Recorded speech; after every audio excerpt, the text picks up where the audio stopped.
नमस्ते साथीहरू, केबिएल stories YouTube च्यानलमा तपाईहरुलाई हार्दिक स्वागत छ। यदि तपाईहरु हाम्रो च्यानलमा नयाँ हुनुहुन्छ भने च्यानललाई सब्स्क्राइब गरिदिनु होला र छेउमा रहेको बेल आइकनलाई थिच्नु होला ताकि बाँकी आउने पाठहरू तपाईहरु समक्ष सजिलै पुग्न सकोस्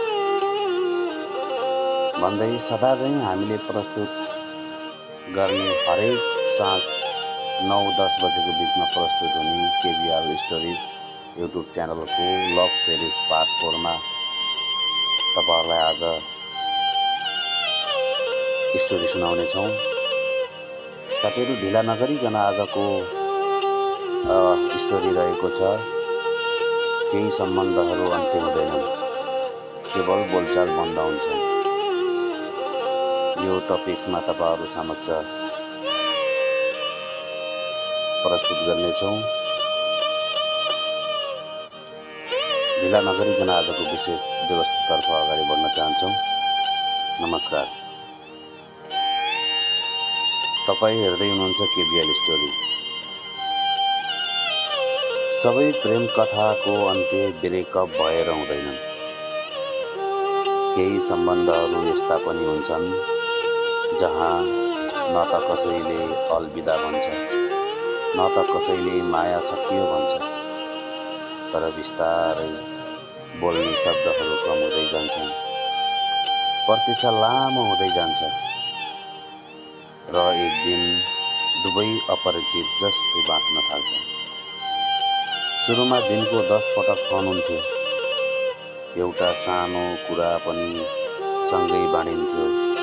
खाना खायौ, खाना खाएनौ भन्ने चिन्ता हरेक दिन हरेक समय भइरहन्थ्यो। तर समय बित्दै जाँदा व्यस्त छु भन्ने शब्दले सम्बन्धका सबै कुराकानीहरू जित्न थाल्यो। व्यस्त हुनु गल्ती होइन, तर आफ्नो मानिसका लागि 2 मिनेट पनि समय ननिकाल्नु, त्यहीबाट दूरी सुरु हुन्छ। सम्बन्ध कहिल्यै एकैचोटि टुट्दैनन्। पहिले हाँसो हराउँछ, पछि कुराकानी हराउँछ, त्यसपछि विश्वास कमजोर हुन्छ, अनि अन्त्यमा दुवैसँग सम्झना मात्र बाँकी रहन्छ। साथीहरू, यदि आज पनि तपाईको जीवनमा कुनै त्यस्तो व्यक्ति छ जो तपाईको सन्देशको प्रतीक्षा गरिरहेको हुन सक्छ। साथीहरू, ढिलो नगर्नुहोस्। एउटा सानो तिमी कस्तो छौ, एउटा सानो तिमी आफ्नो ध्यान राख्नु, सानो समयमै खाना खानु, समयमै औषधि खानु, समयमै आफ्नो केयर गर्नु, धेरै टेन्सन नगर्नु, यी शब्दहरू भन्दाखेरि साना लाग्न सक्छन्, तर कहिलेकाहीँ यिनै साना शब्दहरूले सम्बन्ध बचाउँछन्। याद राख्नुहोस्, माया महँगो उपहारले होइन, समय, सम्मान र साँचो चासोले टिक्छ।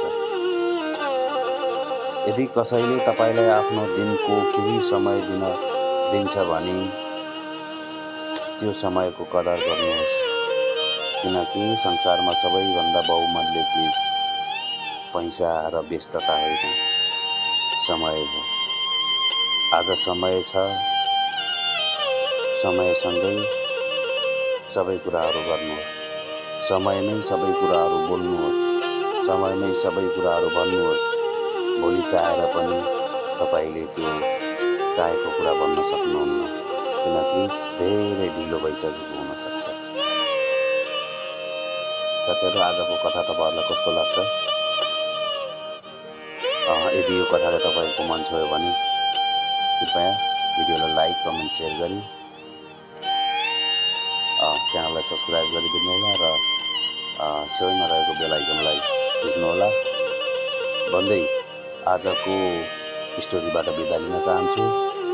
बाँकी भोलि बेलुका साँझको यही समय 9-10 बजेको बिचमा केबिएल स्टोरी युट्युब च्यानलमा प्रसाद हुने लभ सिरिज पार्ट 5 लिएर तपाईँहरू समक्ष आउनेछु भन्दै आजको लभ सिरिज पार्ट 4बाट बिदा लिन चाहन्छु।